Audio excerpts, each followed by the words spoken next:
Sir Chandan ಬಂದ್ಬಿಟ್ಟು ನನಗೆ ಬಾಲ್ಯದಿಂದ ಸ್ನೇಹಿತ. ನೋಡೋಕ್ಕೆ ನಾನು ಅವನು ಹೆಚ್ಚು ಕಡಿಮೆ ಅಂತಾರೆ, ಅದಕ್ಕೆ ಎಲ್ಲರೂ ನಾನು ಅವ್ನು ಅಣ್ಣ ತಮ್ಮಂದಿರು ಅಂತ ಹೇಳಿದ್ವಿ. ಇವತ್ತು ನನಗೆ ಚಂದನ್ ತಮ್ಮನ ಥರನೇ ಸರ್. ಇವತ್ತಾದರೂ ಇವತ್ತಿಂದ ಅಂತಲ್ಲ ಅವತ್ತಿಂದ ನಾನು ಚಂದನ್ ಅಣ್ಣ ತಮ್ಮಂದಿರ ಥರನೇ ಇದ್ದೀವಿ. ಅವ್ನು ಮಾಡಿರೋದು ಹೆಲ್ಪ್ಗೆ ನಾವು ಹೇಳೋಕ್ಕಾಗಲ್ಲ ಎಷ್ಟು ಅಂದ್ಬಿಟ್ಟು. ಹಾಂ, ಓಕೆ. ಹಾಂ, ಸೊ ಚಂದನ್ ಯಾರ್ಯಾರಿಗೆ ಏನೇನು ಹೆಲ್ಪ್ ಮಾಡಿದ್ದಾನೆ ಅಂತ ನಾವು ಆ್ಯಕ್ಚುಲಿ ಹೇಳೋಕ್ಕಾಗಲ್ಲ ಸರ್. ಅವನು ಪ್ರತಿ ವಾರನೂ ಕೆನಡಾದಲ್ಲಿದ್ರು ನಾನು ಅವನು ಮಿಸ್ ಇಲ್ದಲೆ ಮಧ್ಯರಾತ್ರಿ 2 ಗಂಟೆ 3 ಗಂಟೆ ನಾನು ಎದ್ಬಿಟ್ಟು ಅವನ ಹತ್ರ ಮಾತಾಡ್ತಾ ಇದ್ದೆ. ಏನಾಯಿತು, ಏನು ಕತೆ, ಸುಮ್ಮನೆ ಹಿಂಗೆ ನಾವು ಅಷ್ಟು ಕ್ಲೋಸ್ ಇದ್ವಿ ಅವತ್ತಿಂದನೂ. ಅವ್ನು ಹಿಂಗೆ ಹೇಳೋಣ, ಅದಾಯಿತು ಇದಾಯಿತು, ಅಲ್ಲಿ ಹೋಗಿದ್ವಿ ಇಲ್ಲಿ ಹೋಗಿದ್ವಿ, ಅಲ್ಲಿ ಹೆಲ್ಪ್ ಮಾಡಿ ಬಂದ್ವಿ ಇಲ್ಲಿ ಹೆಲ್ಪ್ ಮಾಡಿ ಬಂದ್ವಿ ಅಂತ. ಅವ್ನು ಪ್ರತಿ ಸಲ ಹೇಳೋನು, ಕನ್ನಡದವ್ರು ಯಾರು ಕೆನಡಾಗೆ ಬಂದರೆ ಹೇಳೋ, ಅವ್ರಿಗೆ ಏನೇ ಬೇಕಾದ್ರೂ ಮಾಡ್ಕೊಡ್ತೀವಿ ನಾವು, ಆ ಥರ ಈ ಥರ ಅಂತ ಹೇಳ್ಬಿಟ್ಟು. ಅವ್ನಿಗೆ ಹೆಚ್ಚು ಕಡಿಮೆ ವಾಟ್ಸಪ್ದು ಒಂದು 4,000 ಗ್ರೂಪ್ ಇತ್ತು. ಆ 4,000 ಗ್ರೂಪಲ್ಲಿ ಕರ್ನಾಟಕದಿಂದ ಯಾರೇ ಹೋಗಲಿ ಸರ್, ಅವ್ನಿಗೆ ಒಂದು PG ಬೇಕಾ, ಊಟ ಬೇಕಾ, ತಿಂಡಿ ಬೇಕಾ, ಏನೇ ಬೇಕಂದ್ರೂ ಅವ್ನು ಹೆಲ್ಪ್ ಮಾಡೋನು. ಅಲ್ಲಿ ಕೆಲಸ ಬೇಕಂದರೆ ಅಲ್ಲಿ ತುಂಬ ರೆಫರೆನ್ಸ್ ಇರಬೇಕು, ತುಂಬ ಕಾಂಟ್ಯಾಕ್ಟ್ ಇರಬೇಕು, ನಮ್ಮ ಥರ ಆಗಲ್ಲ. ಸೊ ಅದಕ್ಕೋಸ್ಕರ ಅಲ್ಲಿ ವಾಟ್ಸಪ್ ಗ್ರೂಪ್ ಮಾಡಿಬಿಟ್ಟು ಯಾರು ಕಷ್ಟ ಅಂದರೆ ಅವ್ರಿಗೆಲ್ಲನೂ ಅವನು ಒಂದು ವಾಟ್ಸಪ್ ಗ್ರೂಪ್ ಮಾಡಿ ಒಂದು ಕೆಲಸ ಕೊಡೋದಕ್ಕೆ ಎಲ್ಲ ಹೆಲ್ಪ್ ಮಾಡೋನು. ಅಷ್ಟು ಬಿಟ್ಟು ಅಲ್ಲಿಂದ ಅವನು ಅಲ್ಲಿ ಒಂದು ರೀಸೆಂಟಾಗಿ ಒಂದು 2 ವರ್ಷದಿಂದ ಸಾಯಿಬಾಬನ ದೇವಸ್ಥಾನ ಕಟ್ಟಿದ್ರು ಕೆನಡಾದಲ್ಲಿ, ಬ್ರ್ಯಾಂಪ್ಟನ್ನಲ್ಲಿ. ಅಲ್ಲಿ ಅವನು ವೈಸ್ ಪ್ರೆಸಿಡೆಂಟ್ ಆಗಿ ಕೆಲಸ ಮಾಡ್ತಿದ್ದ. ಸೊ ಈ ಥರ ಇಷ್ಟಲ್ದಲ್ಲೇ ಕರ್ನಾಟಕದಿಂದ ಯಾರೇ ಸೆಲೆಬ್ರಿಟಿಗಳು ಬಂದ್ರೂ ಅವನು ತುಂಬ ಹೆಲ್ಪ್ ಮಾಡೋನು. ಮೊನ್ನೆ ಅರ್ಜುನ್ ಜನ್ಯ ಮತ್ತು ಉಪೇಂದ್ರ ಅವ್ರದ್ದು 45 ಅಂತ ಫಿಲಮ್ ಬಂತು ಕನ್ನಡದಲ್ಲಿ.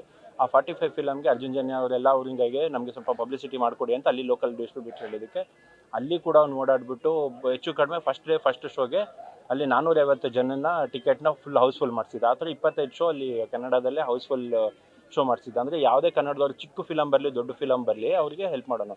ಅಂದರೆ ನಾನು ಹೇಳೋದು ಫಿಲಮ್ ಒಂದೇ ಅಂತಲ್ಲ, ಫಿಲಮು, ಕನ್ನಡ, ಅಲ್ಲಿ ಜಾಬ್ಸು, ಆ ಥರ ಕನ್ನಡದವರು ಅಂದರೆ ಅಷ್ಟು ಅಭಿಮಾನ ಪ್ರೀತಿಯಿಂದ ಅಲ್ಲಿ ಅವನು ಅಷ್ಟೇ ಎಲ್ಲರಿಗೂ ಹೆಲ್ಪ್ ಮಾಡೋನು. ಏನು ಗುರಿ ಇಟ್ಕೊಂಡಿದ್ರು, ನಿಮ್ಮ ಹತ್ರ ಏನಾದರೂ ಹೇಳ್ಕೊಂಡಿದ್ರಾ? ಇಲ್ಲ ಸರ್, ಅವನು ಹೋಗ 2 ದಿನದ ಮುಂಚೆ ಕೂಡ ನನಗೆ ಫೋನ್ ಮಾಡಿದ್ದ. ಮಾಮೂಲಿಯಾಗಿ ಮಾತಾಡ್ತಿದ್ದ ಹೊರತು ಯಾವತ್ತೂ ಅವನು ಯಾವುದು ಪೊಲಿಟಿಕಲ್ ಪಾರ್ಟಿಗೆ ಎದುರಾಕೊಂಡಿದ್ದಾಗಲಿ ಅಲ್ಲಿ ಯಾವುದೋ ಲೋಕಲ್ ಕಮ್ಯುನಿಟಿಗೆ ಎದುರಾಕೊಂಡಿದ್ದಾಗಲಿ ನನಗೆ ಈ ಥರ ಅಲ್ಲಿ ಏನಾದ್ರು ಪ್ರಾಬ್ಲಮ್ ಇದೆ ಅಂತ ಯಾವತ್ತೂ ಏನೂ ಹೇಳಿಲ್ಲ ಅವನು.